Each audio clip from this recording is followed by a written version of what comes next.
from his family.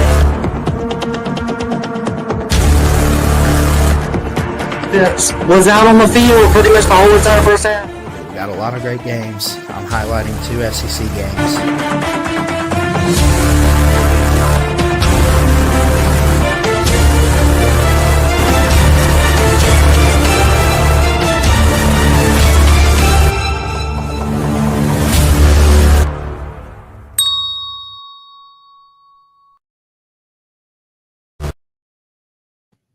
Let's go. It is Christian Ballard, Ballard Sports Media, and he is the one and only Mayhem Matthew. This is Touchdowns Live, and boy, do we have a loaded show tonight. Mayhem, how you doing, brother?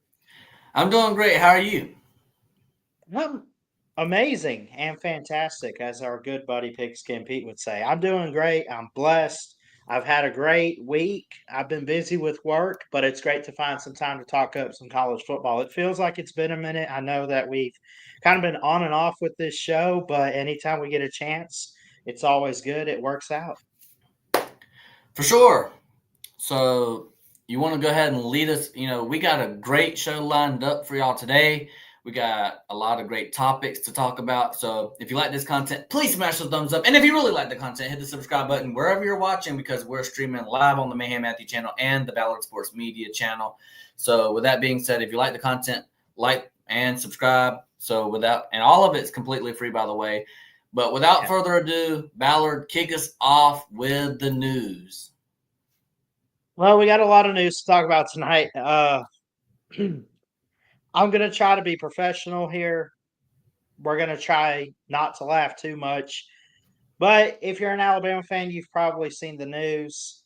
If you're a college football fan, you've probably seen the news too. But if you haven't, reportedly, this is from multiple sources, but I saw it a lot on Twitter yesterday, that Alabama linebacker and former 5-star Keanu Coe was suspended from the team following a comment made on social media regarding Kalen DeBoer's daughter, his oldest daughter, that is.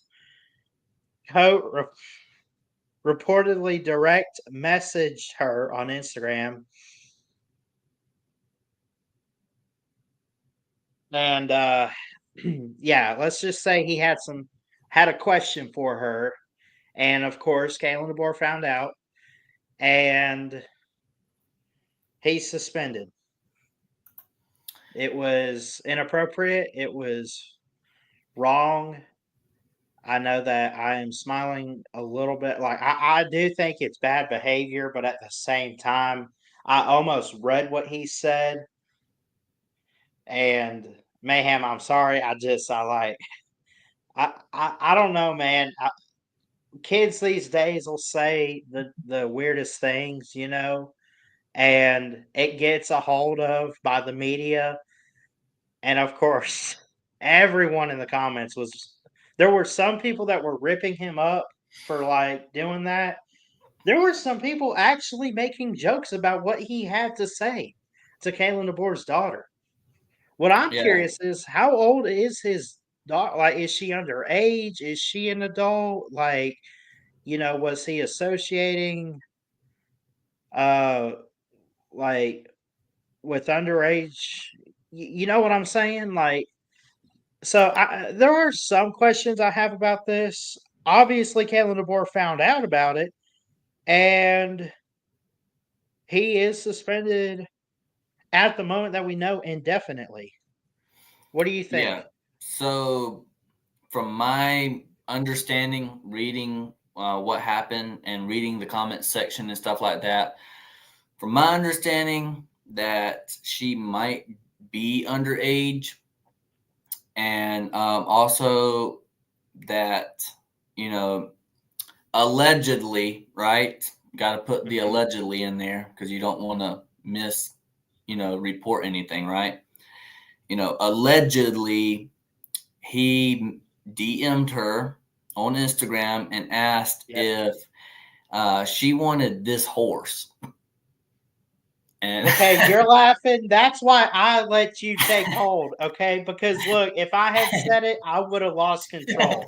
I'm sorry. But sometimes it's the way people ask those questions that leave us laughing, right? I mean, is that fair? I That's mean, fair. I don't I want mean, to you're the laugh. one that said it. You said it like that, Keanu. You Yeah, I said it like mean, that. I don't want to It's laugh gone because this. viral. I don't want to laugh because I mean I did laugh, but I don't. I laugh because like this was a dumb mistake. If this is true, Right. if what we are hearing is true from the reports, allegedly he said that um he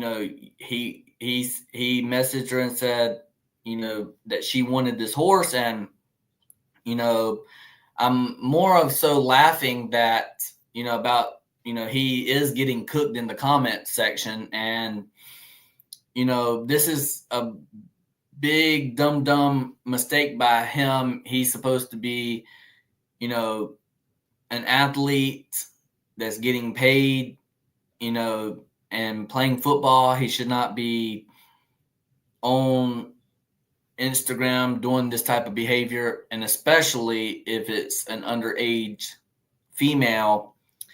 And I my thoughts are this is not a behavior that uh, you should be doing on social media whenever you are you shouldn't be doing it, period. But he is a football player. He is in the public eye, and I don't know what was going through his head, if this is actually what he said and if this is actually true, because whenever I go on his actual Twitter page or X page, he also responded to the allegations, and he said, and I quote, "Stop the cap. God don't like ugly." So I want to get your thoughts on his response to the said allegations. So that was Coates' reaction. You said it was the player who was accused, and he had that to say. Right. Well, I mean, first off, this isn't something you just make up out of thin air. I'm going to make the assumption he had contact with DeBoer's daughter. I'm just going to. Not going to say it was bad or good or whatever. I would ask why, and did he have permission or something from Kalen DeBoer? Did he go up to Kalen DeBoer and say, "Hey, can I speak to your daughter about something?" Or I don't know how it went about. I don't know what his intent was. I don't know the whole story here, but obviously we know this. He is suspended. We knew that he was talking direct message on Instagram with DeBoer's daughter, Allegedly. right? Mm-hmm. Allegedly. Yeah. Allegedly. And we know what he is accused of having said. Yeah. I But mean, it's I'm like I not said. even going to say this isn't even a situation where I feel like, oh, something doesn't add up here. It's not like an investigation or anything. It's just, hey, these are rumors, and all we want to know is it true? Yeah, and you know, I do apologize for laughing. I shouldn't have laughed, I did but too. I shouldn't laugh either, but you the know, way in which guys say things these it's days is just like, it's just to me. Whenever I laughed, I was thinking that, man, this guy is dumb. He's a dumb, right?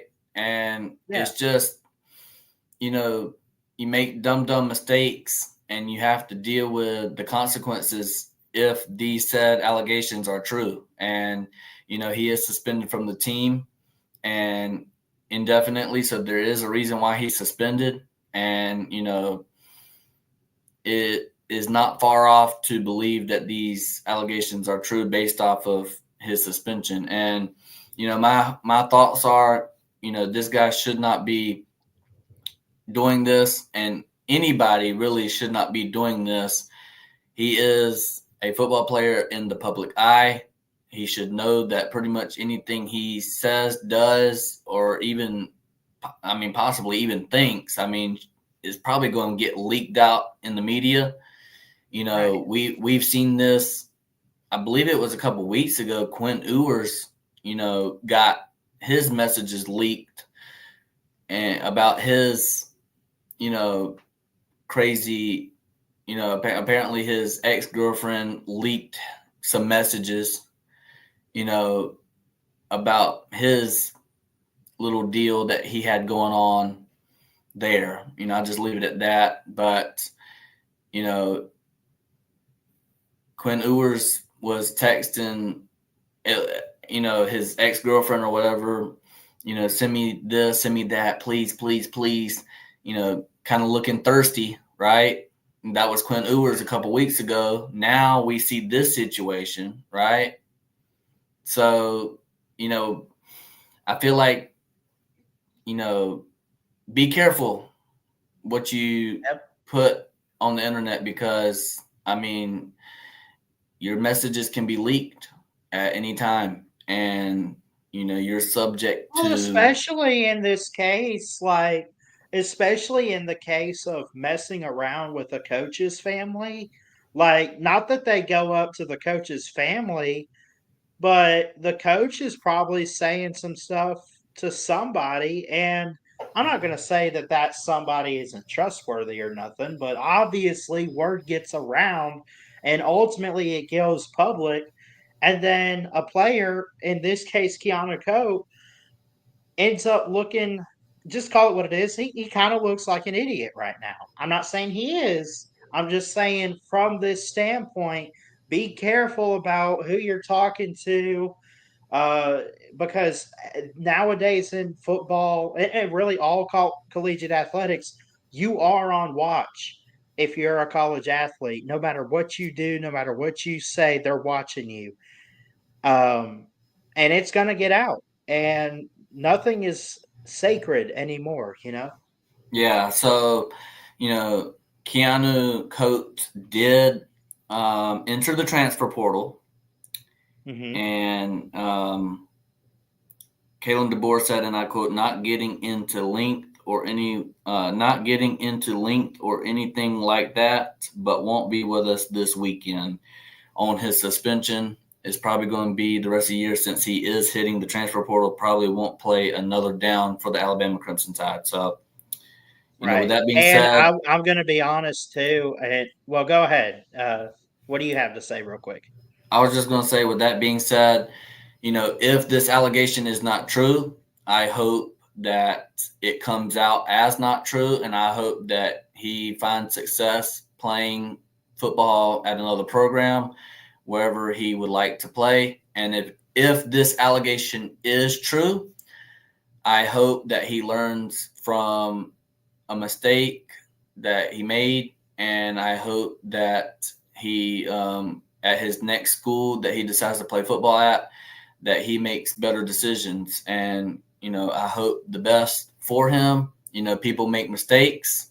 We all make mistakes. We're humans. That's what makes us Hmm. humans. We learn from our mistakes and we move on from our mistakes. So, with that being Absolutely. said, I hope that he learns, if this is true, that I hope he learns from his mistake, and hopefully he is able to move on, and hopefully another team gives him another chance to move forward with his football career, because he's a really talented guy. He didn't go to Alabama for no reason, and he's not a 5-star for no reason. So very talented guy, and I hope that he has a bright future and that he's able to overcome this obstacle in his life. I fully agree with everything you said.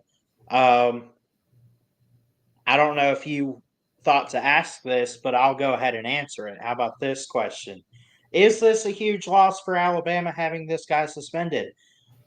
It's a loss because he's a good player, but it's not the biggest loss in the world. Obviously, we know about their defense this year. This guy has half a sack. He's got 3 tackles. He really hasn't seen the field too much. Obviously, they got Quay Russaw, Q Robinson, Tim Keenan. They got guys. They got Deontay Lawson and Jahad Campbell. So it's not like this loss, having him suspended and ultimately hitting the portal, it's really not going to affect Alabama too much. We wish him well. We pray for him, and we hope that things get better for him and that he learns, and that he realizes where he messed up. But just to let anyone know, if anyone's curious out there, it's not like we're losing the biggest player on the defense. I just wanted to throw that out there. Yeah, I don't think this is a huge loss for Alabama. Obviously, you want to keep all the talent that you can. It is a 5-star, coming out of high school, very talented guy. Obviously it is depth that you are losing, but with Alabama, they have a lot of depth. They are very deep whenever it comes to depth. So I agree with what you said. This ain't, in the grand scheme of things, this guy leaving is not really going to affect Bama all too much. So with that being said, let's close this chapter. Let's get on to the next. Let's get on to the next football news of the night. Lane Kiffin had something to say. Lane Kiffin texted a rival conference coach, and he said, and I quote, "Go play at 100 Sanford Drive and tell me your league is the best." So, Ole Miss coach Lane Kiffin, his team needing to secure a road win this week at Florida and cap the regular season with a win against in-state rival Mississippi State to virtually cement his college football playoff bid, is joining the chorus of stumping for SEC superiority, also revealing a hilarious pointed message sent to the head coach in a rival conference. And quotes, "Well, I said it earlier, when people want to talk about other conferences or playoffs, or coaches make a statement about their conference bias is very different going on the road in this conference," Kiffin said on Wednesday, SEC Coaches Zoom. Joking, "I sent a text and said to one of these other coaches, he made a statement, and I said, try going 100 to 100 Sanford Drive, the home of the Georgia Bulldogs, and see if you still say that." Quote, "It's different," Lane Kiffin explains. And, basically talking about the Georgia Bulldogs in Athens. 100 Sanford Drive is the address to, Sanford Stadium, the home of the Georgia Bulldogs. And, I want to get your immediate reaction to this.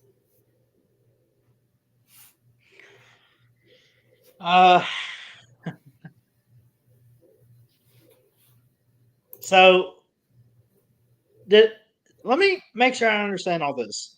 Is Lane Kiffin calling out Georgia? No, Lane Kiffin is praising the Georgia Bulldogs by saying, hey, if you don't think the SEC is tough, go to 100 Sanford Drive and play them at home, and then come back and tell me that the SEC is not the best conference. That's what he's saying, because he texted a rival conference head coach and said, hey, if you don't think the SEC is hard to play in, go to Sanford Stadium, go to Athens, play on the road. He's saying that, though. They just won by 18 points last week. Like that was at Ole Miss. That's true, but like they got destroyed by 30 points last year at Sanford Stadium. Georgia has not lost in Athens since 2019 versus South Carolina. They have like a 30-win game winning streak in Athens. I forgot that game was at Ole Miss. I apologize. But anyway, I mean, look, he's right. Best home stadium game winning streak for Georgia ever, and also in the country right now. Their two losses are both in the SEC this year, and they're both on the road at Bama and, of course, at Ole Miss. They also were able to pick up good wins like at Texas, which was really bad on Texas's part, but you know, you lay an egg every once in a while, I guess. But no, But I mean, I like what he said. You know, he's not wrong. that's Um, basically he's trying to stick up for the SEC. Playing on the road at Alabama is not easy. It's not easy to do. Georgia in the first half, was down 28 points. Now, give credit to Georgia. They did make a massive comeback, even took the lead at one point in that football game.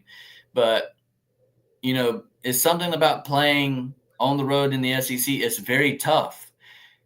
Georgia had to play on the road at Ole Miss. It is a very tough environment, and they lost by multiple scores, 28-10, I believe. Also, with that being said, is this true, Nate? BVD's daughter said the news on Facebook. I don't want to interrupt the show too much, Mayhem. I'm just looking at the comments.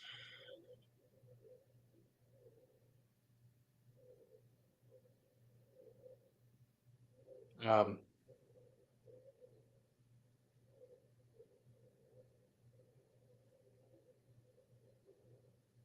I haven't seen anything on that yet.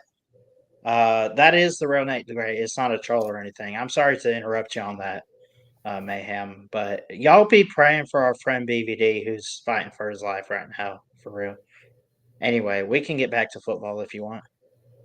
yeah. So Lane Kiffin, he Lane Kiffin is supporting the SEC, saying it's very hard to go on the road and play. And like I said, it is very hard to go on the road. Georgia hasn't lost a home game since 2019. Last time was versus South Carolina. They only lost by a couple points back then, even then. And, Georgia had to go on the road at Alabama. Alabama's a very tough environment to play in. Bama very, very rarely loses at home. And also, give credit to Georgia. They made a huge comeback, down 28, even took the lead at one point in the football game. And also, with that being said, Alabama won the game, and it's very easy to play at home. You're in your home territory. You're not going to be really nervous because, like, had that Alabama Georgia game been at Athens, maybe that last drive that Alabama had to go up again to take the lead with, a few minutes to go or a minute to go in the game, maybe that doesn't happen. I don't know, but playing on the road is very tough.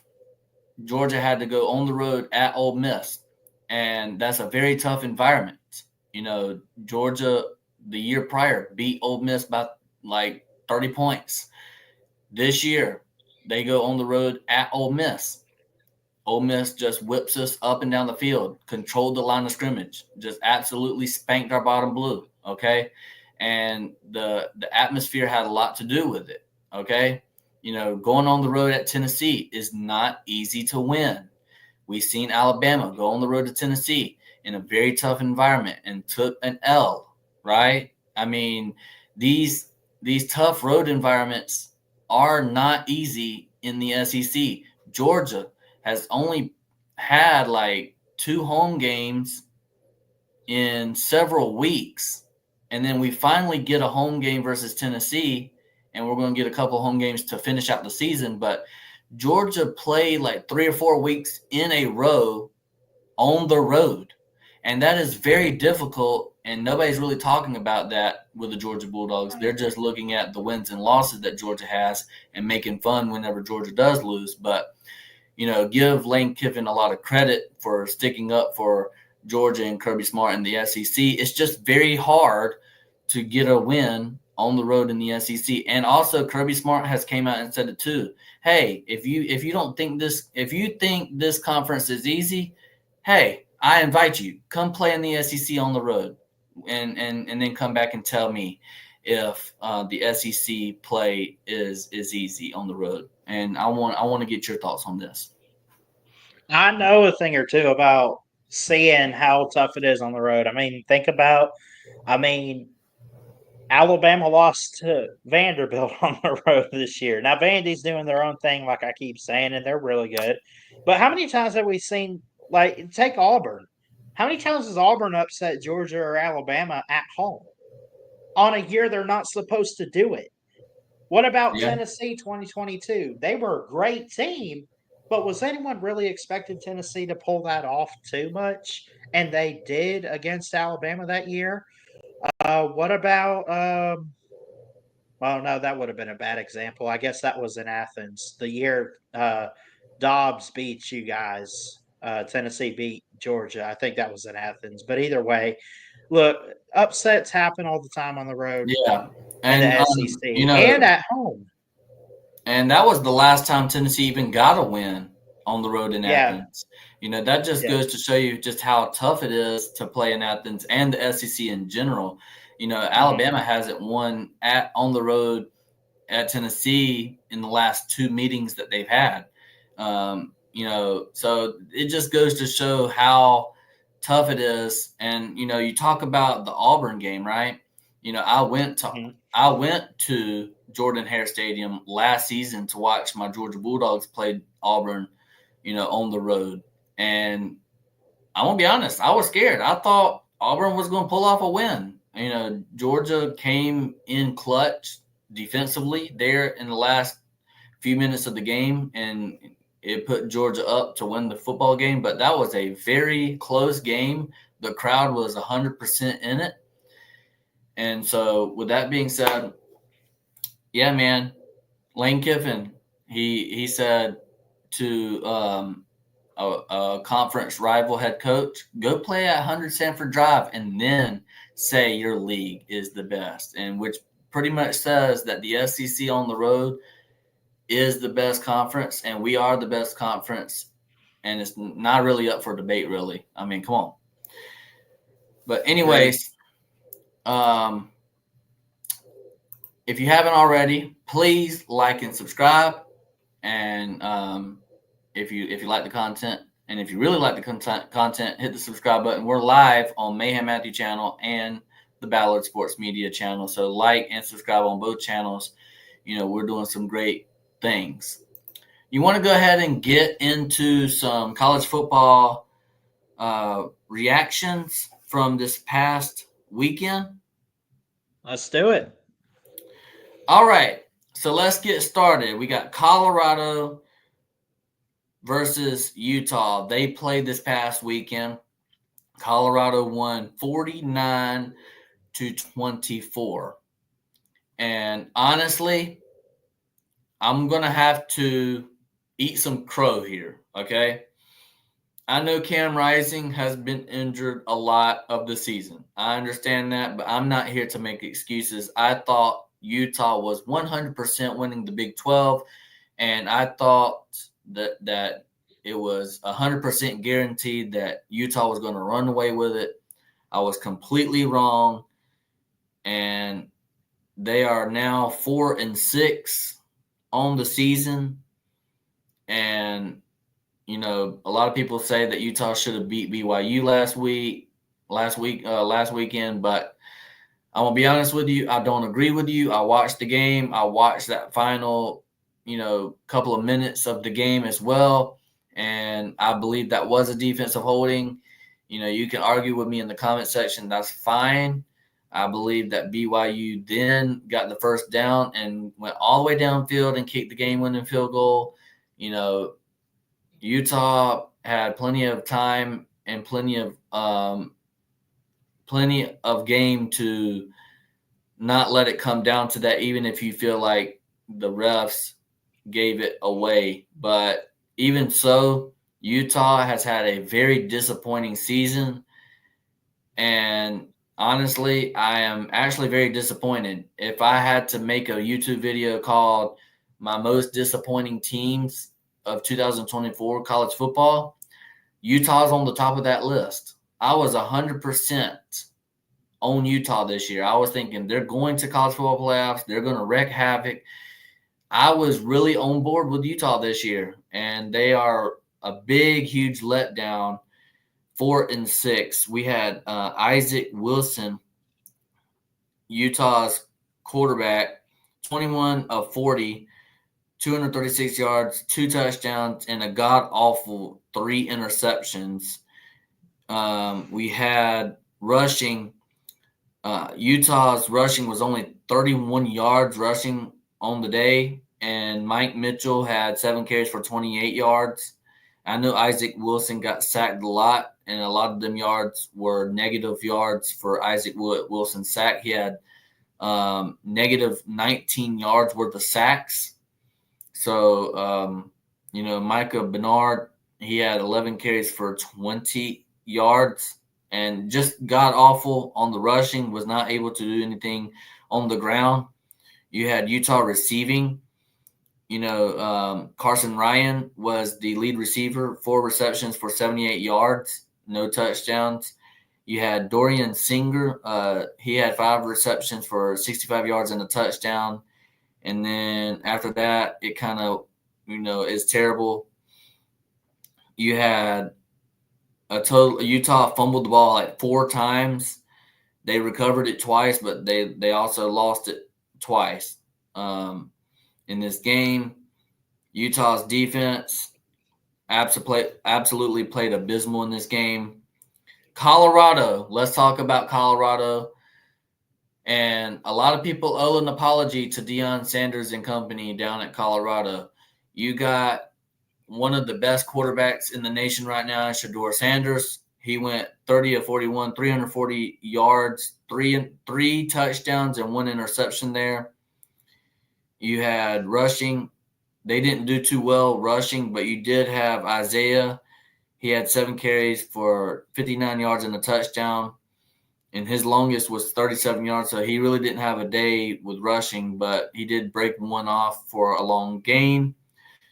Colorado receiving, you had Miller, 6 receptions, 108 yards, 1 touchdown. And then you had Wester, 10 receptions, 77 yards, no touchdowns. Will Shepard, he had a day, 5 receptions, 71 yards, 2 touchdowns. And Travis Hunter, he had 5 receptions, 55 yards. Can we talk about Travis Hunter being up for the Heisman? I mean, I know he's the Heisman favorite, and I believe that he is the best player in college football. He's the best athlete in college football. He plays wide receiver and he plays on defense. He's just a elite talent. Everybody in the country, every team in the country wanted him to play. Deion Sanders was able to get him on his team, and he is a game changer, literally. Without Travis Hunter, I wonder what Colorado would be this year. So Shedeur Sanders is an absolute game changer for this Colorado team. He is a leader. He is everything that you want. And, listen, there are some really good football players and really good human beings. And I really do believe that Travis Hunter is a really good human being. He cares about people. And every single time I see him on social media or in the news or anything like that, it's always something good, always something positive. He has a YouTube channel that I watch regularly, and he's always about spreading positivity. He loves going fishing. He loves playing his video games. He loves streaming on Twitch and stuff like that. He does not partake in any bad activities, going to clubs and all that stuff. He doesn't do all that stuff. He's just focused on winning in football, taking care of business in school, fishing, hunting, and doing his thing on the video games and stuff like that. So I really like Travis Hunter. I believe he's one of the best, football players, best athletes in the country right now, and he deserves the Heisman Trophy. Also, Colorado's defense, they played very well as well, only holding Utah to 24 points. And, I know that Utah just doesn't have a great offense as well. So that was a key factor in Colorado doing well on defense, but you got to give credit to the defense, man. Colorado has improved defensively. If you watched a few Colorado games, you would be able to tell that this Colorado defense, although they're not like the best or anything like that, but they have improved greatly from last year to this year. So with that being said, Colorado wins 49-24. You got any thoughts on this? Yeah, absolutely. Here's the thing that stands out to me about this game, particularly, and we'll get to Colorado here in literally 1 second. Like, 241 passing yards, 272 of those, or in total, 272 yards for Utah in this game. 241 of those were through the air. And they still, Colorado picked off Utah and Wilson. What's this guy's name that's replaced Rising? Isaac Wilson. Yeah, they still picked him off 3 times in this game, and Utah was still able to get big chunk plays and yardage and run the football and everything. 31 rushing plays for them. They averaged a yard per rush, though. I don't know. It just Colorado's just different, man. And I was kind of curious and worried. I said last year they kind of struggled. They barely missed out on a bowl game, but they could get better. Well, then the news comes out, and I'm like, wait a minute, they're leaving the Pac 12s, as is everybody else. So Utah, Colorado, whoever comes over to the Big 12, and I said this is going to be tougher. They're sitting there 8-2 right now, 17th in the nation, and they're possibly going to be in that Big 12 title game, possibly with BYU. Um, Colorado is just incredible. They're amazing. They're fun to watch. And I know people want to go out there and say whatever about Deion Sanders and Travis and Shadur. I get it. I like watching them. I think they're down to earth, humble human beings. I really do. I don't like that Dion can be a stage mom some days, but at the same time, it's like, he's going to be how he is. But the reality is he's coaching up a good team. And I know a good team when I see it. Colorado's got it. And I know Utah's struggling right now, but I think they got a pretty good win here. Utah's not the worst of teams. They've just had a rough schedule. They're kind of rebuilding. They're 4-6. But, I mean, 49-24 over this team, it's not too bad. I'll give them credit. For sure. And I just wanted to say this too.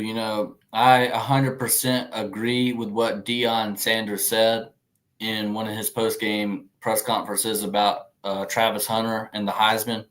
I believe the Heisman should go to Travis Hunter. And, Deion Sanders, I don't know the quote for quote, but I will paraphrase what he said. He said basically, don't give the Heisman to somebody else just because you hate Deion Sanders. Deion Sanders has been hated for many, many years because he is prime time and he's very cocky, very arrogant sometimes. And even whenever he was a player, and, rightfully so, because he is arguably one of the best athletes of all time in football history, American football history, right? And, so he has the right to brag. Whenever our college football team wins, we come on here and we brag. So whenever he does what he does, he played multi-sports. He was, probably the only one to play in a Super Bowl and then go play in a World Series in the same day. You know what I mean? So, like, he has all the bragging rights to, that is completely earned by him. And, he made a statement and said, do not rob Travis Hunter of this Heisman just because you hate me. And I 100% agree with that. And, don't rob Travis Hunter of what's rightfully his. He is the best athlete. And, if you don't agree with me, then call up your head coach, head ball coach, and ask, would they like a player like Travis Hunter? And if they're telling you the truth, 100% they're going to say yes, and 100% they would sign Travis Hunter tomorrow. And that tells you right then and there. And Travis Hunter would start on your favorite team, by the way. Just to let you know that, and he would probably play both ways too. So defense and offense. So that just tells me right there, he is the best athlete in the country, and he deserves the Heisman. And give it to the man. So I'm gonna leave you. I'm gonna leave it off with that. Colorado wins this game 49-24. It was never in question from the start. So let's go on to the next game. Texas went on the road to play Arkansas, and Texas got a win 20-10. And I'm gonna go ahead and give you my thoughts on this, and then I'll let Ballard read the stats off, and talk about that. But pretty much, this was a game that I watched, and it was a very close game through 3.5 quarters, and Texas kind of, towards the end of the game made this a 10-point game, but this was within a touchdown pretty much the whole entire game. Arkansas had plenty of chances to strike, but it seems like Arkansas does not have an offense, does not have any playmakers at wide receiver. And I've said this before on my channel. I feel like Taylor Green is a very good quarterback. I do. He can run with his legs, make you miss with his legs. He has a really pretty ball that he can throw. He has a good arm about him. It's just that Arkansas doesn't have the receivers and playmakers for Taylor Green. Taylor Green doesn't have anybody around him to be able to make plays. And I feel like if Arkansas even had if Arkansas can have a playmaker or two at wide receiver or tight end, I feel like maybe Arkansas could have pulled the upset here. I was not impressed at all by Texas's performance here. I would say that Texas had a good performance defensively. They had a good defensive game, but as far as Texas's offenses go, I wasn't really shocked or amazed by what Texas did in this game. I felt like they definitely played down to their competition. And, just looking at it, I'm going to be completely honest with you, Ballard. Texas doesn't look like a top 3 team in the country to me. They just don't. And, you can type your fingers off until they fall off. It's still not going to change my mind. Texas has only played one ranked opponent, and they got blew out by double digits, and that game wasn't even close. And technically, that game should have even been a lot worse. Okay? So with that being said, Texas just looked like a little bit above average team in this game. Didn't really do nothing special here in this game. And I feel like Arkansas, the big reason why Arkansas lost is because they don't have an offense. They just have no offense other than Taylor Green. Taylor Green can't do it all by himself. No, he can't. And if ifs and buts were candy and nuts, it'd be a Merry Christmas. But I'll play the what if game. What if Arkansas still had Raheem Rocket Sanders on this team? I think a guy like that at running back this year, Arkansas has a way better record. I do like Taylor Green. I like the running back Jackson that they got now. I love the Arkansas players. I'm just saying, imagine if they had a guy like what they had last year or year before or whatever. If they just had that one little boost, Arkansas is better than 5-5. And if they're playing the same schedule, let's say it was all for this year, right? They probably come away and win this game at home. What do you think about that? Yeah, I totally agree with you. I actually, when I was making my predictions on this game, I did say that Texas was going to win this game. I don't know what Texas was favored by. I can't remember, but I know they were favored by double digits. I don't know if they were a 10-point favorite or not. I thought they were more than a 10-point favorite, but I'm sure somebody will correct me if I'm wrong. But I said that I will take Arkansas in the points, but I'll still have Texas to win the game. And I said, don't be surprised. I literally said on the channel, don't be surprised if Arkansas wins this game outright. Obviously, they did not win, but also you talk about the running game, right? They didn't really do too well running the ball. They only had 82 total yards of rushing in the whole game. And, like you said, if they had a Rocket Sanders, to boost up that rushing game, maybe they get better, but they don't really have any receivers either, and they just don't have any playmakers at wide receiver. I can name you some of these guys, and you're not going to know any of them, unless you're a diehard Arkansas fan. None of these names actually stick out to you. So, want to go ahead and read off the stats though for Arkansas and Texas. Yep. Okay. I got a lot of tabs. Hold on just 1 second. I think I accidentally closed it out, but I can get back to it. Entertain the people. Oh, here we go. Okay. So obviously Texas wins this game 20-10. Did not look all that great. Quinn Ewers looked okay though. He did throw 2 touchdowns, but he averaged 5.5 yards a pass. 20 of 32, 176 yards throwing. Jaden Blue was the lead rusher for Texas, averaged about 6 yards a carry. What if I told you this team had 0 rushing touchdowns? It was all receiving. And even in that category, they only had 2 receiving touchdowns, both from Matthew Golden in this game for Texas. So I think that says a lot about either you want to say that Arkansas came to play and they put on a good defensive performance and still lost, or you could say, well, Texas just got caught sleeping a bit because we've been used to them rolling everybody and just offensive domination. We didn't really see it that much. Now, they on defense in this game, they had 6 sacks.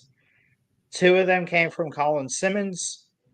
Jahdae Barron, Alfred Collins, and Barron Sorrell each had 1. And then also Trey Moore, number 8, had a sack. So they had, again, I mentioned 6 sacks in this game for Texas, which I think is part of I think it's part of why they were able to win this game was because of the pressure they were able to put on Taylon Green, who, again, looked really good. No passing touchdowns, no rushing touchdowns for him. The only touchdown came from Jaquindon Jackson of Arkansas, number 22, the running back.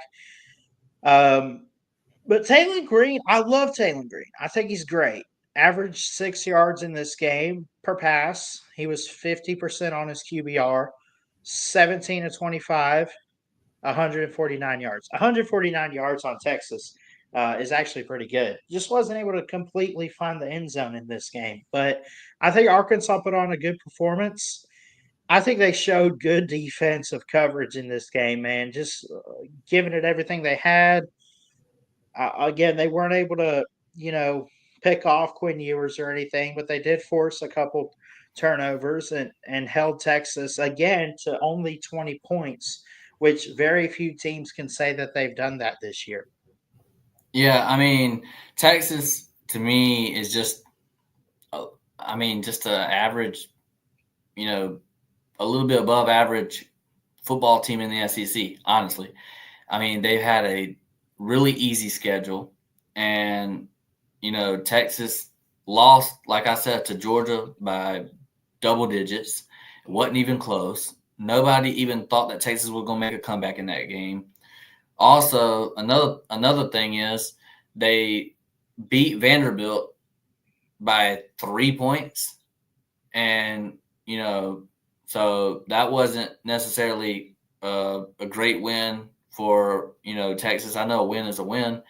And then right here, Arkansas, they barely skating by at Arkansas, and that just goes to show what Lane Kiffin, what we were talking about earlier about playing on the road. Even playing on the road at Arkansas is very tough.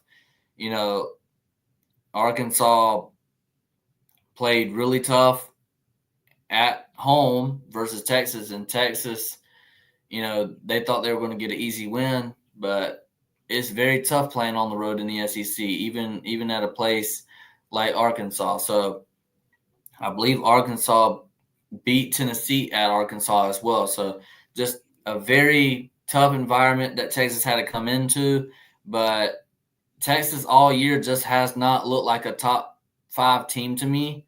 And I'll keep on saying this until I'm blue in the face. If Texas loses to Texas A&M, they should not be in the college football playoff. I'm an SEC homer. I want all the SEC teams in the college football playoff. But to me, Texas, if you lose the only 2 ranked teams that you played this whole year, and you had one of the easiest schedules in the SEC, you played all the bottom feeders of the SEC, and you're barely skating by with these teams. Yeah, you should not be in the college football playoff, and I stand 100% on that. Tennessee's played a lot better teams, and they've, I believe, Tennessee should be over a team like Texas. Tennessee at least played Georgia really good in the first half of that game in Athens, which we'll talk about a little bit later. But Texas, to me, yeah, they're a good team.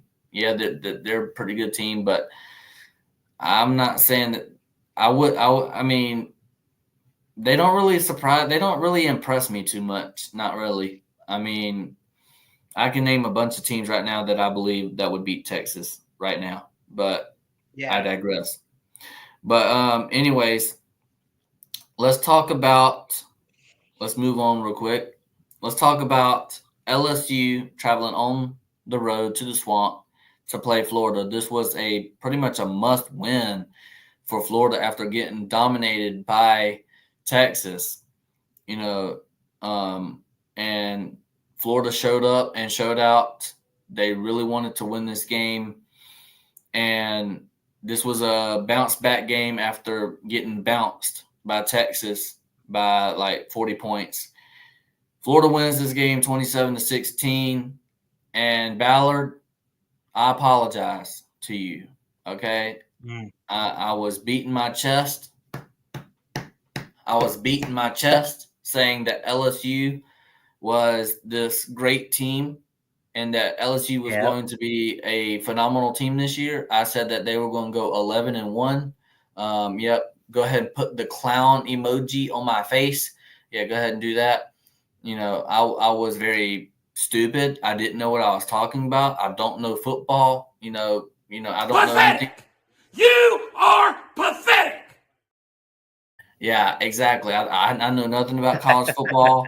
That was one of the worst takes I've had this year besides Utah. Utah and LSU are on the top of my list of most disappointing teams in 2024, 100%. So, Ballard, hats off to you for being right. LSU is not a great team, and they lose, I believe, 3 straight games in a row or something like that. Oh yeah. And Brian, Brian Kelly, that seat has just got a lot warmer. I mean, I was watching this game, and it seemed like that LSU's defense was playing a good game, and LSU's offense didn't come off the bus.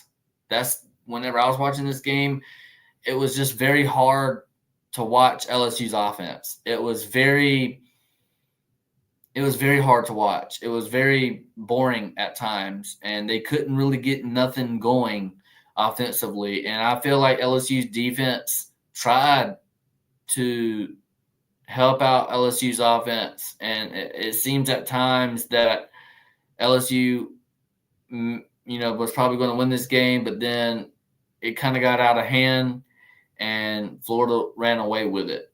Okay. And honestly, this was really bad. This was really bad look for LSU. Garrett Nussmeier, I feel like he played an okay game.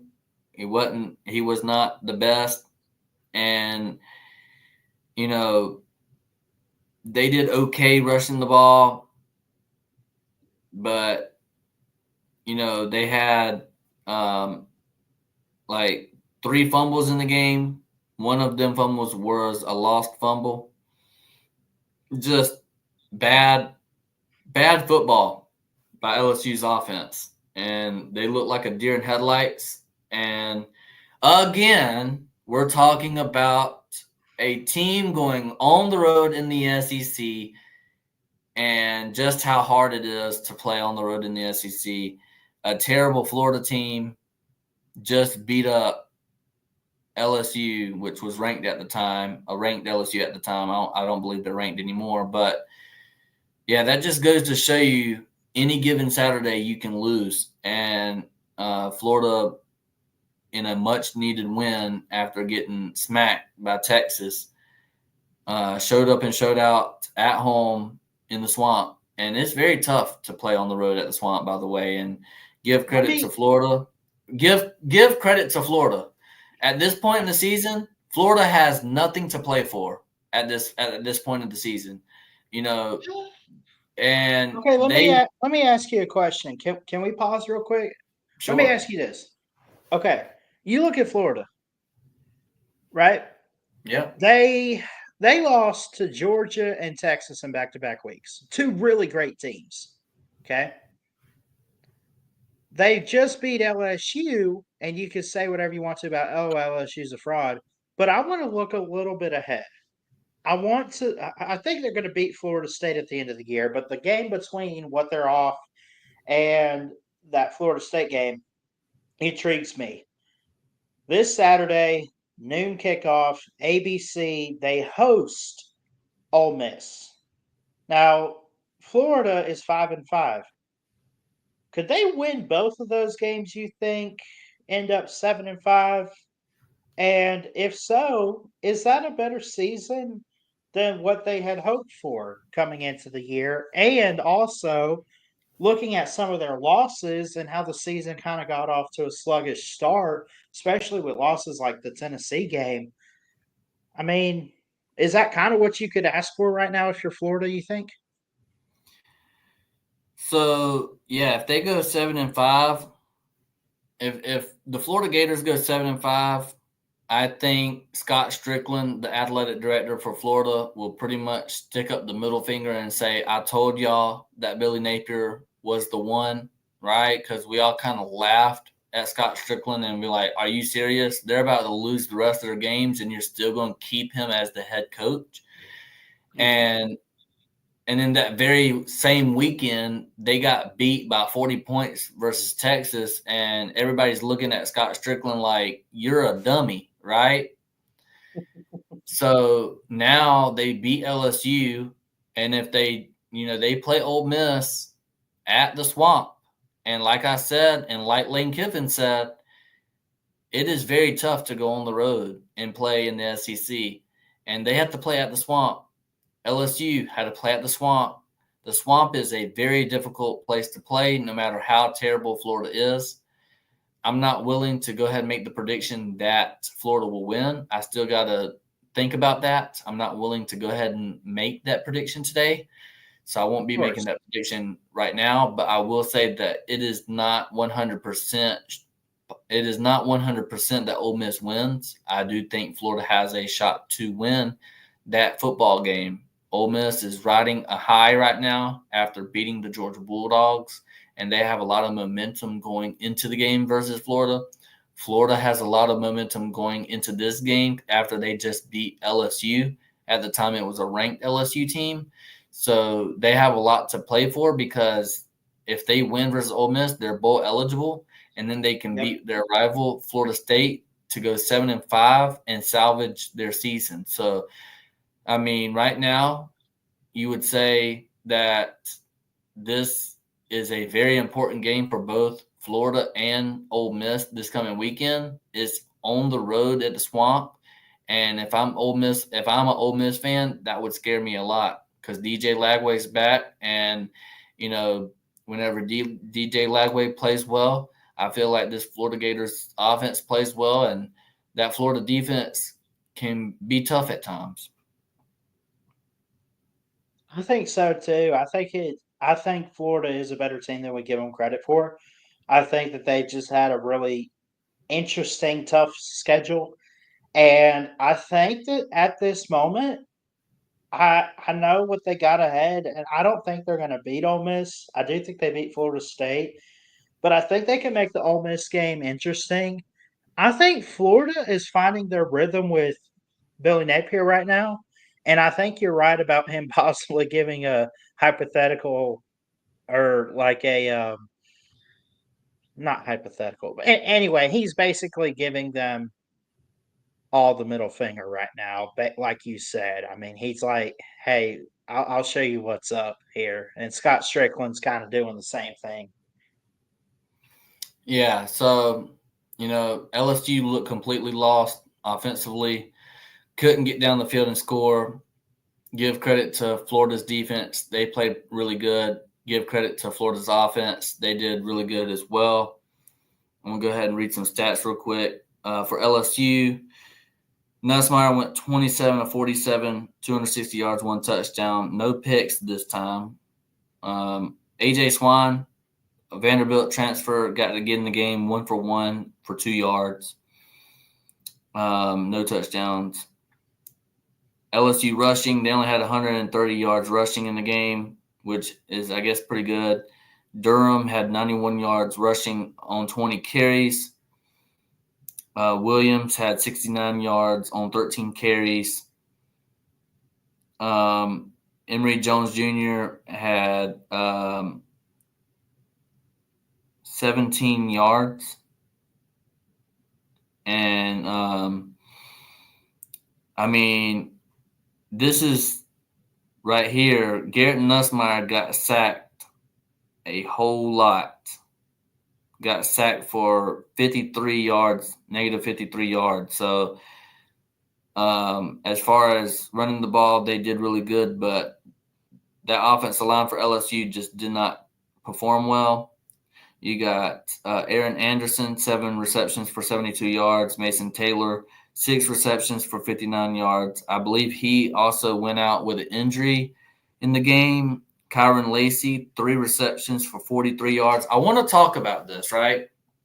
Let's stop right there and talk about Kyron Lacey, because there was a couple of moments in the football game where it seemed like that that Brian Kelly lost control of its football team, and Kyron Lacey was seen yelling at Brian Kelly, like screaming in his face at Brian Kelly. And there was another time in the game, I think it was a receiver, I forgot who it was, but Brian Kelly was screaming at this particular player, and he was saying that you're uncoachable.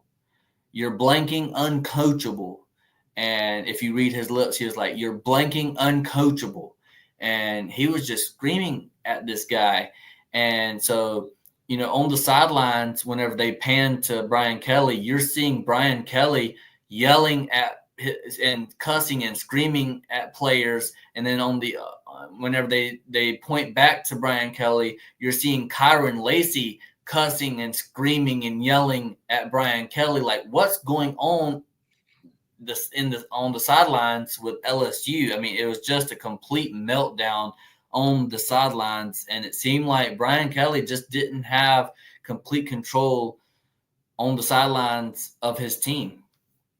And Garrett Nussmeier fumbled the ball twice, was able to recover it. Emory Jones Jr. had a fumble, lost the fumble. So, had a total of 3 fumbles and was lost the fumble 1 time. Florida, DJ Lagway, 13 of 26, 226 yards and 1 touchdown. Florida's rushing, they had 113 yards total rushing with Baugh, 6 carries for 65 yards and a touchdown. Jacoby Jackson, 6 carries for 37 yards and a touchdown. Montrell Johnson Jr., 2 carries for 14 yards. He's pretty much been injured all season, so, didn't really expect him to get out there and do his thing. Elijah Badger with a great receiving day. Elijah Badger, 6 receptions, 131 yards and a touchdown. You had Dyke, 2 receptions for 47 yards. And then it kind of went down after that. 226 total yards receiving. The defense played really well for Florida. So we'll see how it looks next week as Florida goes and plays Ole Miss. They continue to stay at home. And hopefully for the Florida Gator fans, that momentum will carry on to this weekend and get an upset as they play Ole Miss. All right, so I want to kind of speed it up here a little bit.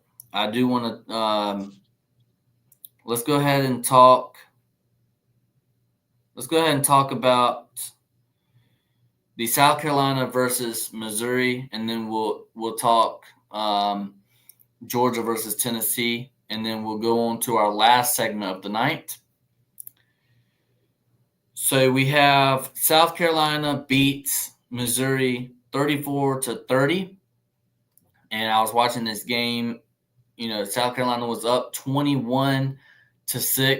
I thought this was going to be a massive blowout because it just seems like Missouri just can't get anything going on both sides of the ball.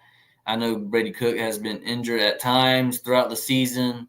He's had an MRI done on him, and he's very injury prone this season. And, coming into the game, you didn't really know if Brady Cook was going to even play in this game, but he did play in the game, and he played pretty good.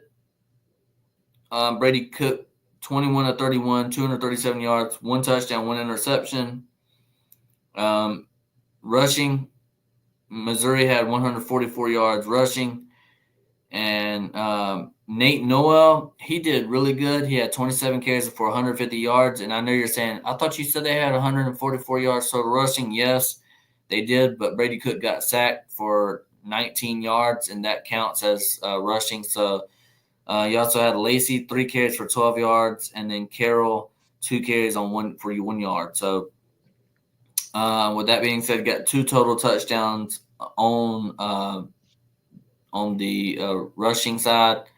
As far as receiving goes, Theo Wees Jr., 6 receptions for 85 yards. You had Luther Burden, 8 receptions for 69 yards and a touchdown. And then Marquise Johnson, 1 reception for 49 yards, 0 touchdowns. And it kind of goes down from there. No need to read all that. I feel like both defenses, they did not play good. Obviously, both offenses scored in the 30s. Missouri did have an interception. South Carolina, Lenora Sellers. This guy isn't. Come on, I mean, Lenora Sellers is playing some ball right now. I mean, he is really. Yeah. He's all really year doing, long, I thought. He's all really year doing. long. Yeah, he's South Carolina, Lenora Sellers. He's really doing his thing, man, and he's only, if I'm not mistaken, like a redshirt freshman. So he's going to be there a couple of years, right? So, South Carolina, Lenora Sellers, 21-30, 353 yards, 5 touchdowns. 5. He's waving at them. Hey, 5. 1, 2, 3, 4, 5. Just like Spencer Rattler did a couple years ago whenever he faced Tennessee. He's holding up the 5 burger. 5 touchdowns, 1 interception thrown, like I said before. Rocket Sanders, he just had a great day as well. 19 carries for 53 yards. Lenora Sellers also on the ground, 14 carries for 45 yards. They didn't really do too well on rushing, but they had 109 total yards rushing. Receiving, you had Campbell, 2 receptions for 86 yards. You had Joshua Simon, 4 receptions for 76 yards. You had Nick Harbor, elite talent there, 2 receptions, 69 yards, and a touchdown. You had Jared Brown, 2 receptions for 48 yards and a touchdown. And after that, kind of goes down. Raheem Sanders and Lenore Sellers both had a fumble, but they were able to recover it, so it really didn't change the game too much. But at one point in the game, I really thought Missouri was going to win the game because South Carolina was up 21-6. I thought they were going to run away with it, but then I blinked my eyes, and here comes Missouri, winning the football game. You know what I mean? And then it was like Missouri scored, then South Carolina scored, then Missouri scored, and then South Carolina scored with 15 seconds to go in the football game. Missouri just couldn't get anything done in that 15 seconds, but it was just a all-out banger in this game, and it had you on the edge of your seat. You did not know who was going to win. My palms were sweaty, knees were heavy, just like Eminem would say, stuff like that. Knees weak, arms spaghetti, stuff like that, Did you say arm spaghetti? What did you just say? I mean, Eminem. Can I punch you through the screen? Is that possible?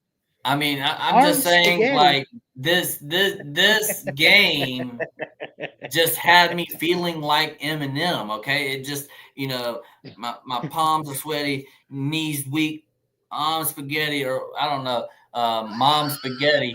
I don't really know. I just felt like Eminem watching this game. I did not know who was going to win. It had me on the edge of my seat after I thought this was going to be a blowout from South Carolina. And here comes Eli Drinkwitz and saying, I have never lost to this South Carolina team. I am going to win. I am going to keep on moving. I am going to keep on going. And I am going to win this game. And then they started winning the game. And then right whenever you thought Missouri was going to win the game, here comes South Carolina scoring the touchdown to take the lead, and then here comes Missouri taking the lead again, and then here comes South Carolina in the last minute of the game taking the lead, and then you just did not know who was going to win, and then all of a sudden, South Carolina wins with 15 seconds to go. Missouri tries to get something going, and they just couldn't get it done.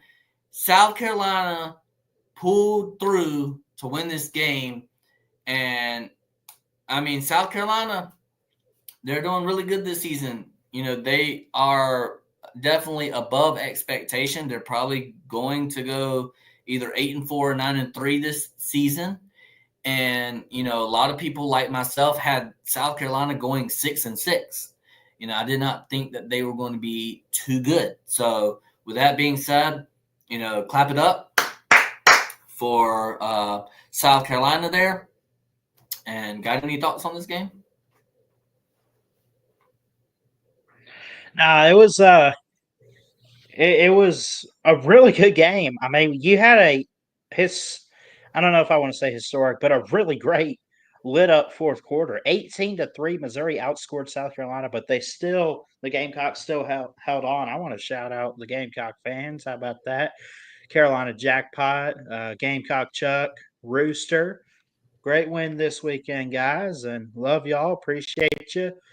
South Carolina, I think, especially having that halftime 14 or 21-6 lead at the half, and then it was 21-6 at the end of the third, and they held off Missouri at the end of the game. It was just really, really good. Just a really good game. I mean, it looked like they were going to lose another game here. I think going into this game, let me look. Was there a spread? Do we know? Let me see. South Carolina was favored by 10.5. Okay, that's interesting. I would have favored Missouri. I don't know why. Like I would, but I just wanted to. I personally would have. I went into this game. I said both teams are playing hot right now. It is at South Carolina, but Missouri has been Missouri, and they've been really, really good. So I looked at this game. I said, okay, well, somehow Missouri's going to pull this off. And South Carolina kind of proved me wrong there. Yep. So, with that being said, that recaps South Carolina and Missouri. One last game that I want to recap before we get on to our last segment of the night, the college football playoff ranking debate. The thing that you probably clicked on this live stream to watch. We had to do these things first, which honestly, I'm glad we did. Georgia wins at home 31-17. They were a 10-point favorite in this game, and they won convincingly. Surprisingly, Georgia won. And also surprisingly, Georgia covered the spread. Now, what I saw versus Ole Miss, I did not want to see versus Tennessee. And I'm going to be 100% honest with you, Ballard. So the start of this game, I felt like I was still watching Georgia versus Ole Miss. That's what I felt like. I felt like Georgia was doing the same exact thing like they were against Ole Miss. And Tennessee, scores a touchdown, scores a field goal to go up 10-0, and they made it look easy, okay? And at that point, I'm going to be honest with you, Ballard, I thought we were about to get blown out.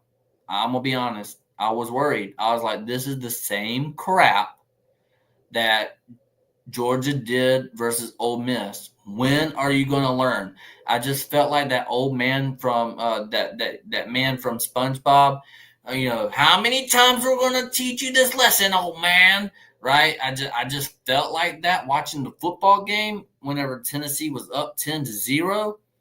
But then it was all domination for my Georgia Bulldogs as Georgia wins 31-17, and Tennessee was only able to score one touchdown, after that 10-0 lead. At halftime, it was 17-17. I said, okay, I feel like Georgia can win this game. And they did. Georgia absolutely dominated the second half. Tennessee did not score one touchdown, 1 point, one field goal, no nothing. They got shut out in the second half by this Georgia team, and they looked really good doing it. Carson Beck was 25 of 40, 347 yards and 2 touchdowns. 0 interceptions, by the way. So clap it up for my boy Carson Beck. Nate Frazier, love to see him get on the field today. By the way, Georgia's running game has absolutely taken a big step back. We have a lot of injuries. Both Robinson guys benched for injuries. Cash Jones injured. Just a bunch of injuries there at the running back position for Georgia. Nate Frazier came in, 19 carries for 68 yards and a touchdown. Carson Beck, my boy Carson Beck, got some rushing yards, 3 carries for 32 yards and a touchdown. Some of them were designed quarterback runs. Some of them were him just making a quarterback play with his legs.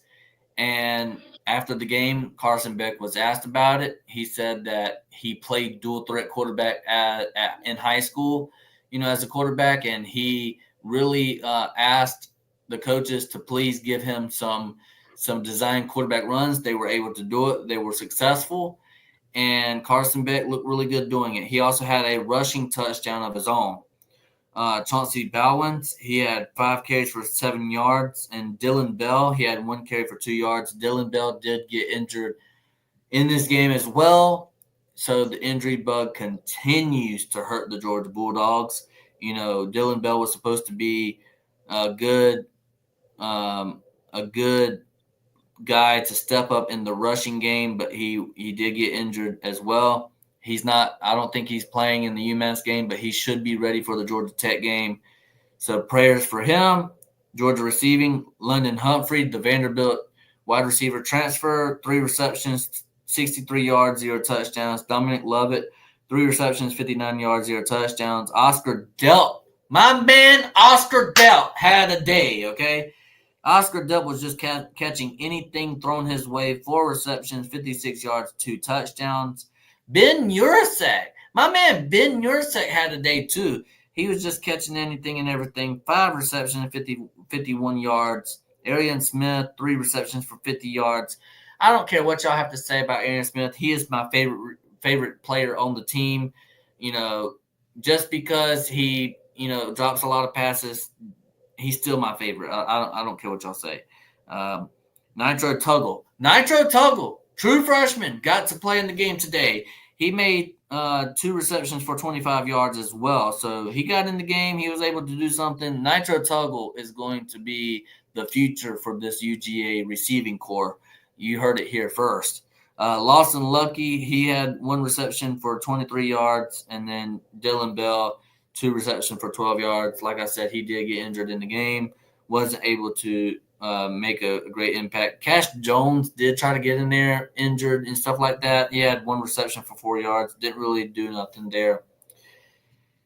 Arian Smith fumbled the ball, but he was able to get it back.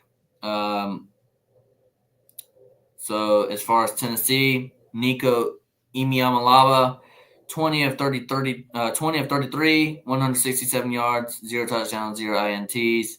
Not really the greatest stats in the world. Dylan Sampson was able to carve up Georgia's defense up front. He is amazing. 19 carries, 101 yards by himself and a touchdown. Peyton Lewis, he looked really good. Sometimes I was confused whether that was Dylan Sampson or Peyton Lewis. I was like, good grief, that guy's good too. 6 carries for 30 yards whenever he was able to get in the game. Nico was able to make some runs with his legs, 12 carries for 24 yards. And then Tennessee's receiving, you had a Miles, 4 receptions for 46 yards. Squirrel White, 6 receptions for 45 yards. Brew McCoy, 4 receptions for 38 yards. The rest is, whatever.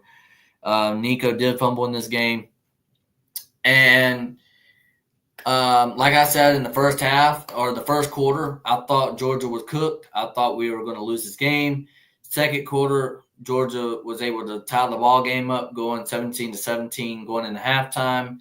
And then Georgia never looked back, okay? Never gave up and never looked back. Georgia absolutely dominated the second half.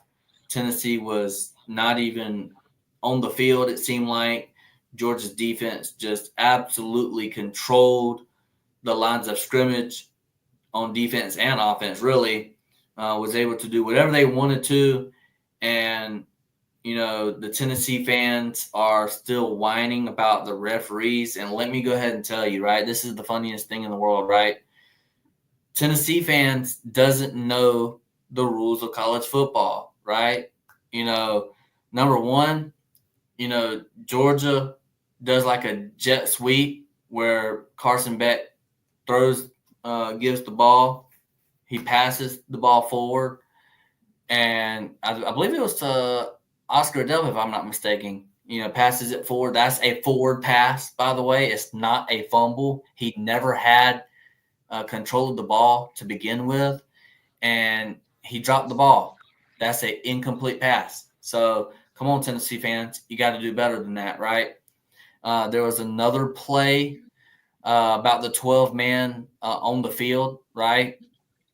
And, they were complaining about the refs not giving enough time for Tennessee to substitute or whatnot. Come on, bro. There's rules to this.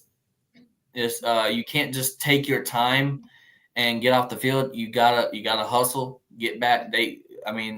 the referee gave way too much time. Really, the referee stood over the ball, gave plenty of time for Tennessee to make their substitutions. This was on, and then the guy was walking like he was taking a stroll in the park. And then the head coach, Josh Heupel, was like, "Come on, get off the field, hurry up!" And they got the 12-man on the field. So that's your fault. You should have been hustling to get off the field in the first place. And I know what they were trying to do. They were trying to make Georgia call a timeout by taking their time and to cause a delay of game and all that stuff. I understand what the point of the whole entire deal was, but you got to know the rules of college football. That was definitely 12 men on the field. And then as far as the face mask, literally there was one hand right here and one hand right here. That clearly was a face mask. He had his hands in his face mask and in the ear holes of the guy's helmet, and that pretty much made Georgia's helmet come off. That is a face mask all day long. I don't know what you're whining about. And then another thing, right, that they kept on whining about was holding calls on Georgia and stuff like that. Come on, bro. Are you watching the same game I did? Tennessee was holding pretty much the whole entire game. And this is a football. This is football, right? This is a sport of football. Ballard, just as well as I do, that you can pretty much call holding on every single play if you wanted to. I mean, Right. honestly, there's holding on every single play. And honestly, this is, if you're complaining about holding, then you need to go watch another sport, honestly, because this is ridiculous, right? Georgia won this game, completely dominated offensive line and defensive lines of scrimmage. This game, Carson Beck played fantastic, and Tennessee once again loses to my Georgia Bulldogs. Tough day to be a volunteer, I guess. Yeah, 8 straight for the Georgia Bulldogs. But got any thoughts on this? I kind of saw it coming with Georgia and Tennessee in a way. I mean, I knew Georgia was going to win. I didn't expect necessarily 31-17. I figured Tennessee would have brought a little bit more of their A game, which at times it looked like they did bring it. And Carson Beck had I would say a perfect game. No interceptions, finally, if you're a Georgia fan out there. But, 347 yards throwing, 25 of 40. That's over 50%. 2 passing touchdowns. Look pretty good. Nate Frazier looked pretty good too. He just, Georgia was the better team on this field. It was at night. College game day was there. Did it live up to be a college game day type of game? I think for a little while it was, because it was almost back and forth, and I would say it lived up to good expectations. I mean, I looked at the end of the first quarter when Tennessee was up like 10-0 or 13-0 or something. I think it was 10, and Yeah, I'm I've like, seen oh, that. this is getting Yeah. interesting. Yeah, This I've is seen getting that. really interesting. Yeah, I've Yeah, seen that. I've seen that. and Yeah. then Georgia just pulled away Yeah, in the final I've three seen that. quarters. Yeah, I would like to ask you a question. I would like Ballard to talk about this for a second, right? But Can you talk about that video you made way too early in the game? Can you expound on that, please? I took it down. Don't worry. Oh, I'm not worried. Georgia won in convincing fashion. But anyways, I'm just playing around with you, Ballard. But I know. yeah, Georgia wins 31-17, not even close. Let's get on to our final topic, the final segment of the night. College football ranking debate. Want to go ahead and kick us off with this? You want to pull up the banner? Let's. You want to pull up the rankings and let's get started. All right.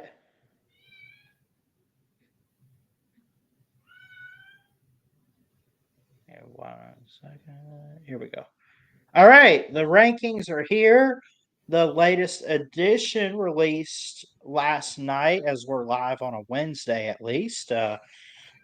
Oregon at the top, Ohio State, Texas, Penn State. Basically, your top five has not changed. Notre Dame's up 2 spots. Alabama's up 3 to number 7. Tennessee's the one that drops, and it moves everyone up a couple spots. Miami moves up 1. Also, losing their first game, BYU drops 8 spots to number 14. Texas A&M remains at 15. You see quite a bit of change in terms of everyone's going up. 4 new teams in the rankings: Arizona State, who's 8-2; Iowa State, 8-2; UNLV is back, and Illinois is back in the mix. What do you think? Let me ask you this: what's your thoughts on the teams that were not ranked last week that come in this week? What stands out? Honestly, if you want my real honest opinion, these number one, what stands out to me the most is Missouri still being ranked. Why are they still being ranked? They're hot garbage. I mean, they just lost. I don't even I mean, think they played a tough schedule. I mean, they have not played a tough schedule. They're hot Hold garbage. on. Going to Alabama wouldn't be playing a tough schedule. Okay, I understand. And going to Texas A&M and playing teams like Oklahoma at home, and they were able to win that game close, and they had to go to South Carolina. All 3 of their losses are on the road, Mayhem. So why are you saying that it's not really a tough schedule, and why are you questioning an SEC team with 3 road losses? I mean, you got to find ways to win on the road at Oklahoma. You got to find ways to beat Missouri. I mean, South Carolina. You had them on the ropes. You got to find ways to win that. And I know it's like I said. I've been screaming this. SEC on the road is the hardest thing you can do is go on the road and get a win.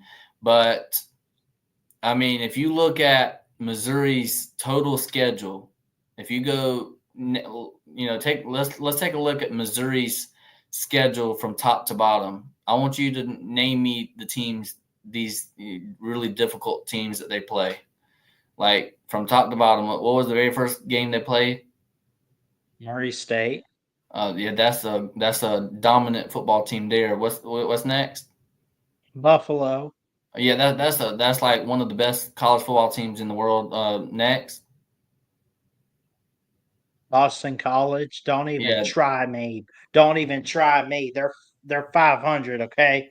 And they can that's make a some bowl game this week. yeah I bet you they win their next 2 games, go yeah 7-5. that's some yeah their whole entire quarterback got benched because he's garbage. So don't even try me on that. Next, Vandy. yeah, And they Vandy. beat Vandy. They Yeah, beat Vandy. they beat Vandy, and Vandy's a borderline. They're a 6-win team. I don't give a crap that they beat Alabama. Okay, I don't give a crap that they almost beat Texas. Almost only counts in horseshoes and hand grenades. You lost to Texas. Okay, you're a 6-win team, and if Georgia went 6-6, everybody be laughing. They'll be the laughing stock of the SEC. Vanderbilt is absolutely hot dog water. Okay, yes, they are better than what we're used to seeing Vanderbilt do, and yes, they exceeded a lot of expectations. And I'm glad that Vanderbilt won a bowl game. But come on, let's go. That's a garbage can win. Go next. And by the way, they played at They home, beat right? Auburn. They beat Auburn. Yeah, a terrible Auburn team. Next. Oklahoma. Oklahoma's A not too terrible, bad. a terrible Oklahoma team. Terrible. They're bad.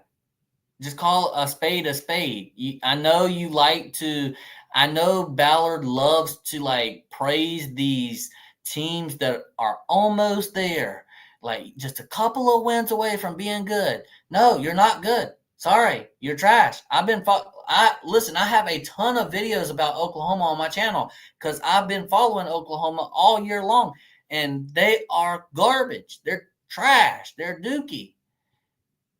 And I tried to do the same thing. I tried to do the same thing on my channel. I tried to say, well, they're almost there. You almost beat Tennessee. You almost beat these teams. But they're garbage, Ballard. Missouri, yeah, they had to play on the road at Bama, but they didn't even put up a fighting chance. They lost 34-0. They lost 34-0. They were losing to South Carolina 21-6. You're not even being, and I know you came back and made it a competitive game, but I mean, good grief. And I'm not going to say that South Carolina's some great team either. A lot of people say that they're in the top 12. I disagree with them. I don't think South Carolina should be in the top 12 at all. I mean, who has South Carolina beat that was so good? But anyways, you asked me a question. I gave you my answer. About the bottom half of the top 25, that is what really sticks out to me. Outside of that, I really don't care about these teams because they have no shot at getting in the college football playoffs, like ranked 25, 24, 23, 22, 21, 20, 19, 18. These teams don't really have any shot of making the playoffs. So at this point, I don't have no thoughts except for why is Missouri still ranked? And the only reason why Missouri is still ranked is because Alabama, to push up this narrative that Alabama has 3 ranked wins whenever they should only have 2 ranked wins, just like Georgia has 2 ranked wins right now currently. So that's my thoughts on that. You want to go ahead and pull up the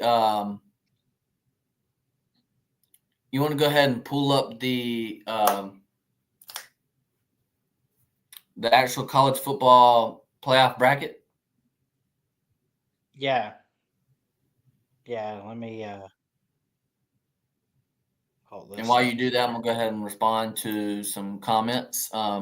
Darth Ducky said, this looks like an Auburn fan club. Well, you might be in the right place. Welcome to the Auburn fan club. Also, make sure you hit the like and subscribe button. This is the Auburn fan club. Welcome, guys. We're huge Auburn fans. Not. Anyways, Darth Ducky also says FSU versus Oklahoma. Who you guys got? Well, I got Oklahoma.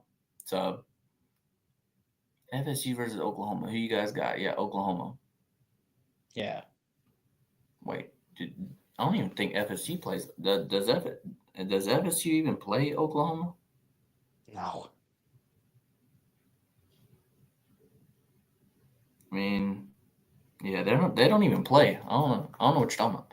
But yeah, I got Oklahoma this year if they were to play.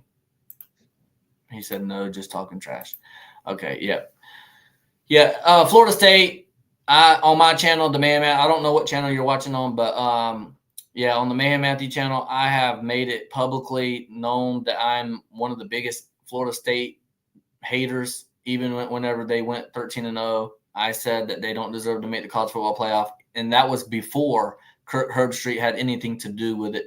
So, yeah, man, I was talking trash as well. But anyways, if you like the content, please smash the thumbs up. And if you really like the content, hit the subscribe button. It's completely free. All right. Did you get it pulled up, Ballard? I'm fixing to. Give me right, because I wanted to find the actual this week's bracket.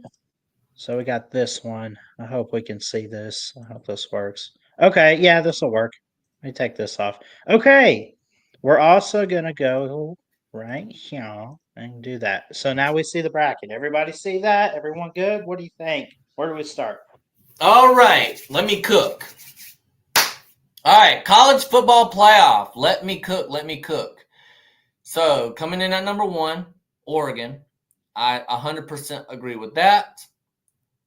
Coming in at number 2, Texas. We got a long ways away before the end of the season. They have to go on the road at Texas A&M, and if they even beat Texas A&M, they have to play probably what looks like Alabama at the SEC championship. So I believe that Texas is not going to hold on to this number 2 spot. Number 3, Miami. I'm not 100% convinced that Miami is going to hold on to this spot either. They're a fraudulent team just waiting for somebody to beat them. Another thing is, why is SMU not in this bracket right here? I'm confused. Right now, SMU is number 1 in the ACC, and Miami's not number 1 in the ACC. So why isn't SMU right here? Kind of confused. Number 4, you got Boise State. I also a little bit confused with that. I mean, I'm not confused on why they're currently ranked where they are right now in the brackets in the current system, because right now Army has not really played any competition. But I want to raise the question to you, Ballard.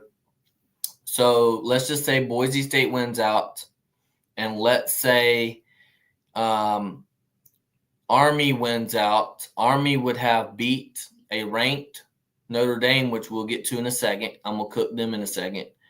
And they would have played a ranked Tulane team in the conference championship. If they went out and Boise State wins out, Boise State has had 0 ranked wins versus Army's undefeated season with 2 ranked wins. I believe you need to put Army in either this 4th spot or this 12th spot, depending on what the Big 12 decides to do. Give me your thoughts on that. I fully agree with you on Army. I fully agree with you there. But what I don't agree with is the fact that Boise State does not deserve a playoff spot. They've been consistent. They have been a really good team this year in the Mountain West. They're 9-1. I don't know what they expected in the offseason, but their only losses to Oregon so far. And we're going to find out a lot about them coming up these next 2 games at Wyoming and then Oregon State. But they've won close games. They've also won in blowout fashion against some interesting teams like Washington State or Hawaii.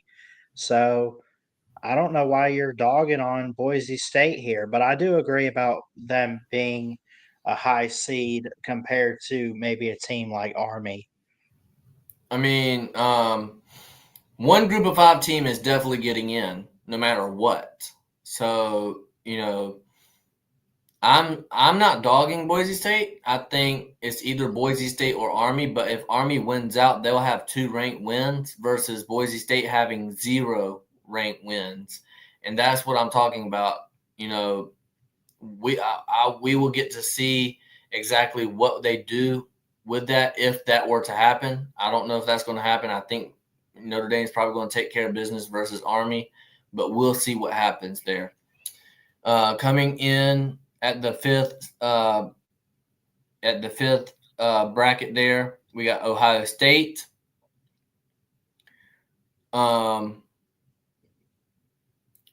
Let's check out this comment here. What do you say to this? If Army wins out, the winner of the Big 12 champion would get left out. Well, that's not how the college football playoffs works, unfortunately.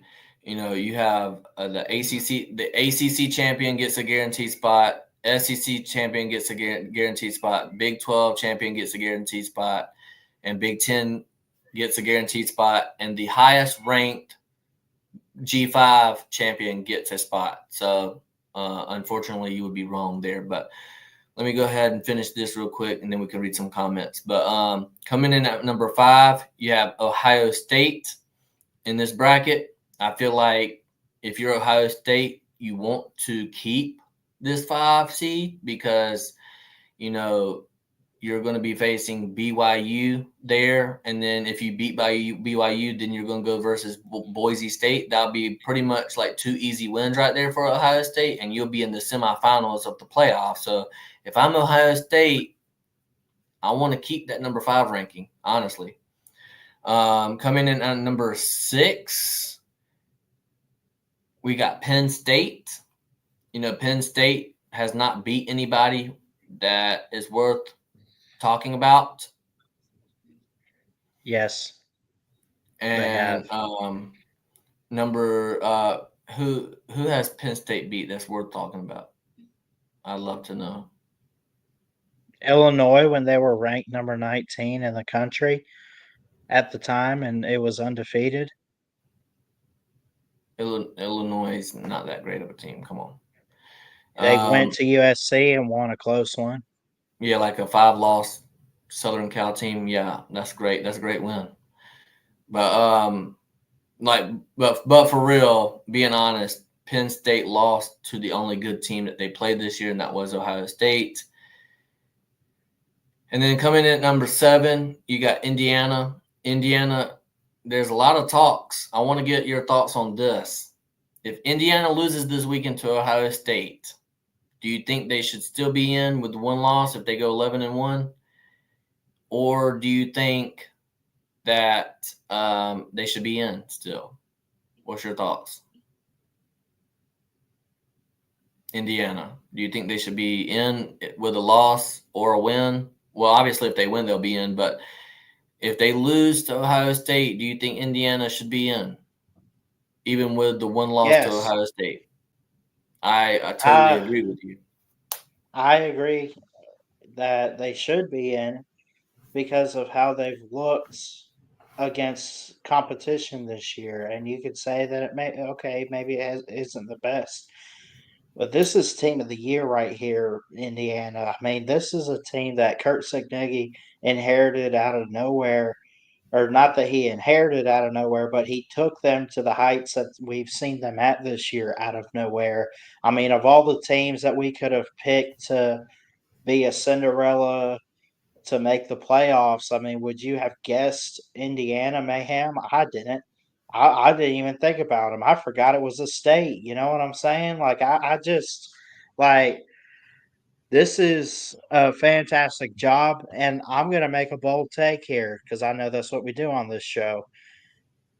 I think Indiana is just getting started, and don't think they're gonna. They might take a step back next year, but I think eventually you'll see them back in this conversation, winning a lot of big time games.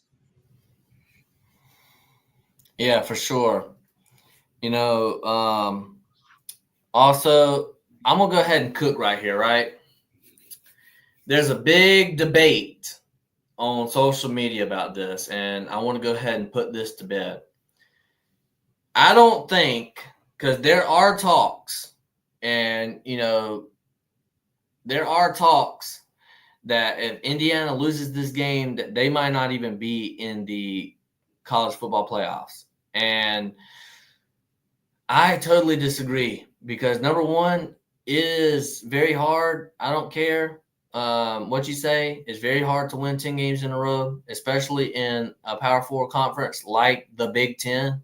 Everybody says Big Ten is like the second best conference in the country. Yeah, they're playing not so great competition, but I mean, it's definitely really good to go 10-0 to start the season. This first time in Indiana football history, program history. And, I believe that games do matter in college football, and you should not put, because there are suggestions that, let's just say Texas and Bama make the SEC championship, that if Texas wins, Alabama should still go to the playoffs with 3 losses instead of Indiana team, which to me is 100% gross and wrong. Okay. And at some point, games have to matter on the field.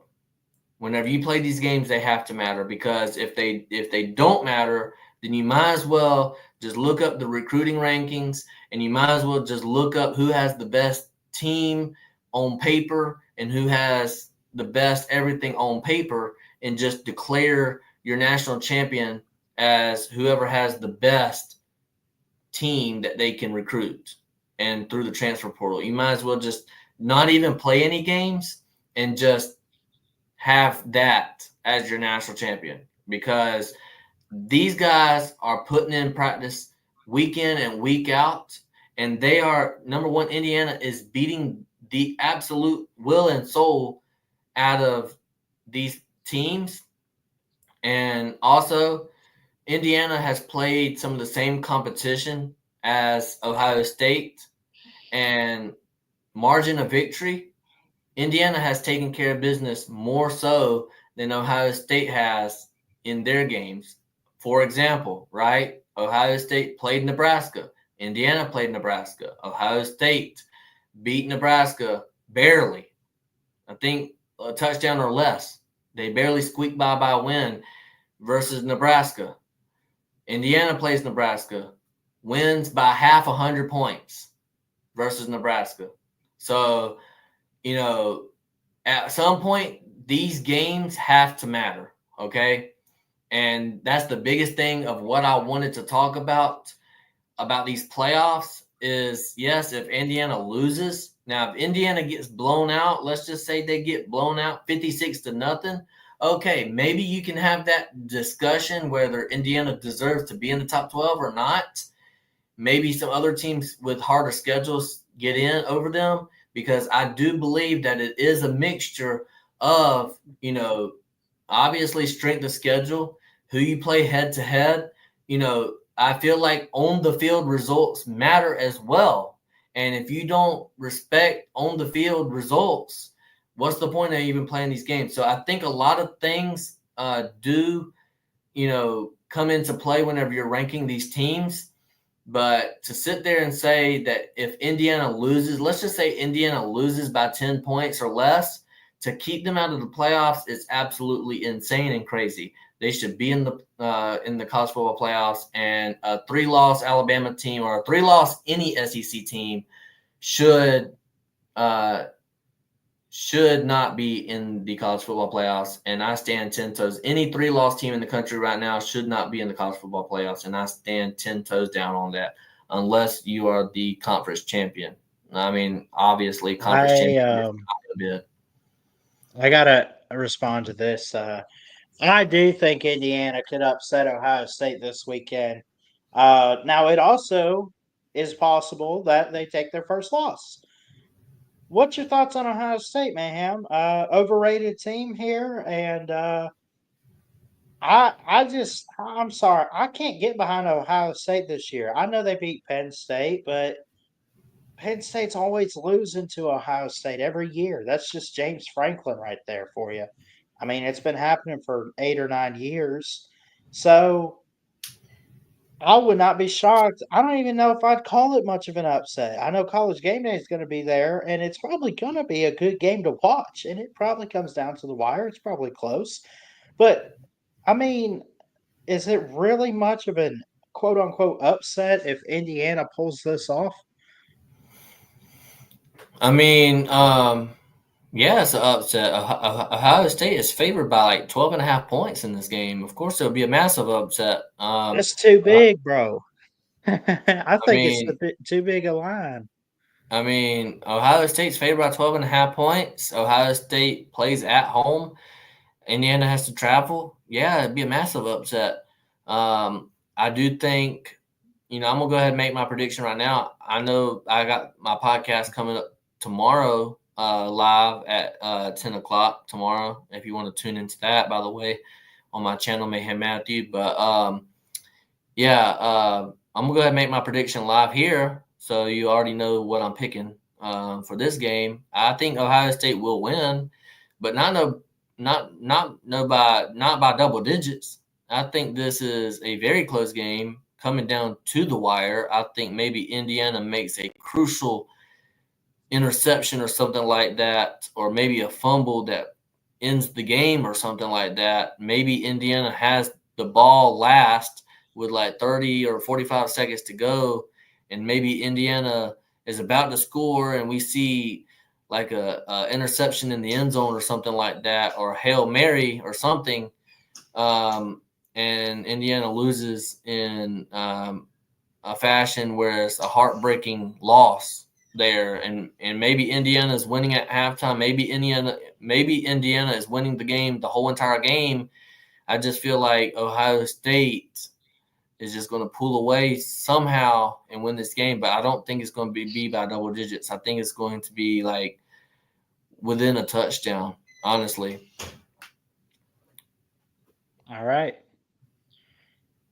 But I did want to pull up the playoff things. I wanted to finish real quick, and then we'll get on out of here.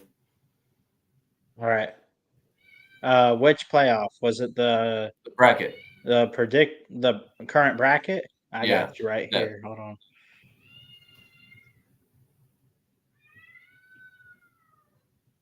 Right. All right. So number 8, we have Notre Dame. Yeah, coming in at number 8, we have Notre Dame.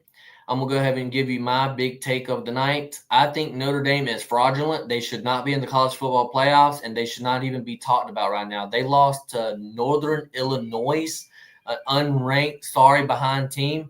So Notre Dame, join a conference, and until then, you're irrelevant to me. You'll never be relevant. You'll never be relevant to me, and you'll always suck. You'll never win a postseason game, and Notre Dame, you're just the gum on the bottom of my shoe. You should not even be in the college football playoffs. I don't even know why you're in there. South Carolina would beat you. Tennessee would beat you. There's a whole list of teams that would beat you by 30 points right now. I don't even know why you're even in contention for this. And the only reason why you're in contention for this is because you're a brand name. And I don't even know why you're a brand name, because that brand name was like 30 years ago. Nobody even would wear your t-shirts right now. You're just, you suck. You sucked yesterday. You suck today. You're going to suck tomorrow. And I don't have no faith in Notre Dame. And until you join a conference, until you're relevant in college football, get out of my playoffs. Also coming in at number 9, we have Alabama. Alabama to start the season. Everybody thought the Alabama dynasty was over, and they wanted to run Coach DeBoer out of town with the losses of Vanderbilt and Tennessee. But then Alabama just keeps on getting better and better and better each and every week. And I believe they're going to win out at 10-2. Everybody had them at 9-3, 8-4. And everybody thought Alabama was going to go down. And that just wasn't the case. Okay, they're probably going to end up 10-2 with a SEC championship spot versus Texas. That's my prediction, anyways. And we'll see what happens in the SEC championship. If Alabama wins, they're going to have they're going to be ranked number 2 with a bye week. Most likely in the Sugar Bowl. So, and then Texas probably won't even be in the playoffs. I think Tennessee will get their spot as long as Tennessee handles business and wins out. That's how I think that's going to play out. Coming in at number 10, we got Ole Miss. Ole Miss looking really good after a win over the Georgia Bulldogs. They keep on winning. They will be in the playoffs 100%. Ole Miss cannot lose this trap game this coming weekend to Florida, or they are going to be out of this playoffs. 100% sure. Coming in at number 11, my Georgia Bulldogs. The same thing. Everybody thought Georgia was done and over with, but they just continue to keep on scratching and clawing in. And they got a big win over Tennessee at home, and to secure their pretty much as long as Georgia wins out, I believe they're in. They play UMass, an easy cupcake schedule. You gotta beat them. And I think, honestly, Kirby Smart's going to probably hang 70 points on them, because you do need style points whenever you're talking about the college football playoff to make sure you're covering all your bases. Coming in at number 12, you got BYU. How fast do you have to go, bro? Slow down. You're talking about Georgia at 11 here, playing in State College.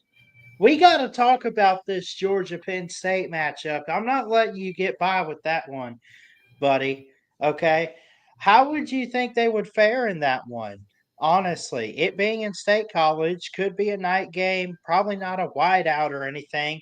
But the thing about James Franklin is he can't win the big one. Kirby Smart, been there, done that. But on the road in front of a lot of happy fans in Happy Valley, how would you feel about that matchup, and what stands out about Penn State? Well, I'll tell you what stands out about this whole entire college football playoff structure, how they have it right now. Georgia would have to go on the road to play Penn State in the cold weather. Alabama would have to play Notre Dame. No, I think they would have a home game, wouldn't they? No, it's in South Bend. Yeah. So, yeah, what stands out to me is Georgia has to go on the road in the cold weather to play Penn State late in the year. Bama would have to travel to South Bend in cold weather late in the year. Ole Miss would have to play in Indiana in cold weather. I mean, come on, bro. The SEC, they're giving the SEC the middle finger here because they're making the SEC play in freezing cold weather that they're not used to, and Fair. that's how I see it. So I think Yeah, Georgia would. and I think Georgia would still win, right? I think Georgia would still win the game, but it'll be a lot closer than what people would think because I do think Penn State probably does better, obviously, in the cold because they're used to it. Georgia's not used to the cold atmosphere, weather, and all that stuff. But once well, Georgia gets this will be the first time, interestingly enough, since 2016 that these teams have met. They've only met twice in history. They're 1-1 against each other. Just trying to throw some numbers out here because this is interesting. I mean, you're talking about two really good teams this year, historically good programs. When you look at college football throughout history, I look at the fact that Penn State won the first matchup in 1983 in the Sugar Bowl, 27-23, one possession game, and the Tax Slayer Bowl a couple years ago, Georgia won in Kirby's or no, 2015 season. That would have been Mark Rick's last year. So 24-17 there. It's just kind of interesting. I think it will be cool to see these teams go head to head this year because you talk about a defensive battle. Kirby Smart, a defensive mastermind, and then you look at what Penn State's been able to do as a defensive unit with guys out there all year long. I just think it would be very interesting. Yeah, for sure. I think, Georgia, I think right now if I had to pick a winner, it would probably be Georgia. I think they're the most complete team out of both of these teams. Yeah, Georgia struggled offensively at times and so has Penn State, but I also think Georgia has been to war throughout their schedule, and they have played very tough opponents on the road. They played on the road at Alabama, on the road, at Kentucky, on the road at Ole Miss, on the road at Texas, on the road. They're playing on the road. They had to go to a neutral site. I know we play every year in versus Florida, right?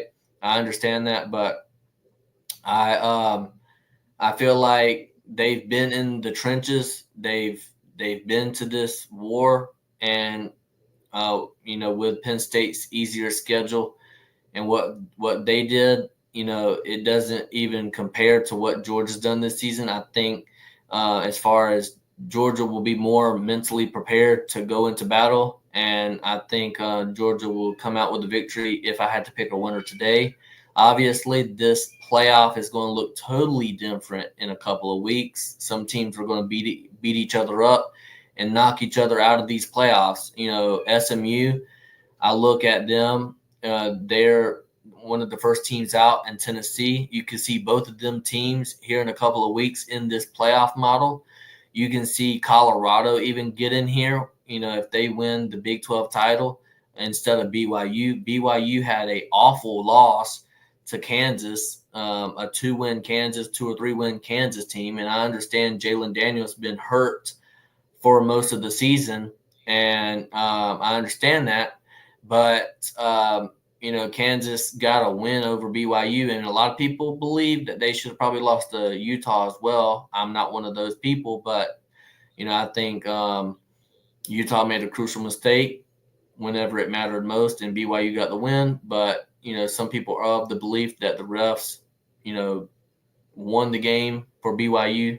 So they believe BYU should already have 2 losses and out of this playoff. I think BYU probably will be out of this playoff before it's all said and done. Also, I talked about this earlier, but Army could be in this playoff if Army wins out, and they would have 2 ranked wins, quality ranked wins over a top 10 Notre Dame team, which I think is complete fraud, but they would still have that win. And then they would also have the win over a ranked Tulane team. So in the conference championship. So, a lot has to be played here. Like I said, Miami and SMU, they could trade spots easily. We could see Miami not even be in this playoff situation if SMU were to win the conference. So a lot of things can happen, okay? This is not the end-all, be-all. This is just one of these rankings that we react to, and we get to have fun trying to pick at the College Football Playoff Committee's brains and seeing what they're thinking. And honestly, I'm just excited to see what they're doing. But I'm going to be honest with you, if they put a 3-loss team in the College Football Playoff this year, I am going to scream. I am going to rant. And I am going to holler, because that would be disgusting for college football. And, I don't care what you say. Last year I was a big advocate for Florida State not making the playoffs, and with good reason. I have really good reason to say that, because number one, Jordan Travis was that FSU offense. Without Jordan Travis, Florida State had no offense, 0 offense. Okay. Yes, Florida State had a great defense. And if you take a look at this year, Florida State has a great defense this year too. Florida State has 0 quarterback and 0 offensive production. And what is their ranking right now? They only have 1 win on the season. So, and they're in total give up mode right now. But honestly, last season, I was of the belief that without Jordan Travis, that is a completely looking different team, and they did not have enough games to really, make the College Football Playoff Committee believe that they were a contender. It sucks that Jordan Travis went out, but I am still of the belief that the committee got it right last year. They got the 4 best teams in, and although Michigan cheated to get that national championship, at the time we didn't know 100% sure if they were cheating or not, but obviously they were. And, I feel like if Florida State would have got in, they would have got beat by 30, 40, 50 points. And it's just, it's just sad to see how bad Florida State is. And even whenever they're good, just how bad they are, even when they're good. Just imagine last year, Florida State, they struggled to beat Clemson with Jordan Travis. They struggled to beat Boston College with Jordan Travis. They struggled to beat a couple of teams with Jordan Travis, found ways to win because of Jordan Travis, right? And without Jordan Travis, they would have lost all them games. They probably would have been 7-5 last year. So even with that great offense, even with that great defense, okay? So with that being said, they even struggled to beat Florida and struggled to beat Louisville team from last year. But anyways, yeah, so I believe this year Indiana is a completely different situation. They are a complete team. They're 10-0. They still have their, complete team, together. And as long as they go 11-1 or undefeated, I believe that they should be in. And I think they will be in if the College Football Playoff Committee does the right thing. So with that being said, go Dogs, man. I hope Georgia can win out. Georgia plays UMass on a Saturday and then has to turn around and play on a short week. Georgia plays on a Friday versus Georgia Tech in Athens. So, going to be a little bit different. Georgia playing on a Friday, so they had a short week to play. I think Georgia Tech plays this coming Thursday, so they get a couple of extra days to prepare for this Georgia team. So we'll see how Georgia is able to do that with a short schedule, and see, we'll be able to see if Georgia Tech is able to make any advantages over the couple of days that they have to prepare more than the Georgia Bulldogs. So, I'm excited to see that matchup. I'm excited to see what happens in college football and how this college football playoff is going to shake up college football. And I'm here for it, and can't wait for the next coming weeks of college football. Any last words? Yeah, just a really great show. I love doing this show with you, man. I thought we had good conversation about the rankings and the playoff selection, Lane Kiffin, and yeah, just a good show as always. I love and appreciate you guys. I got to get out of here because I am exhausted, but I love you. Jesus loves you. God bless. And from a Bama fan, roll Tide. Go Dogs. We'll see y'all. From his family.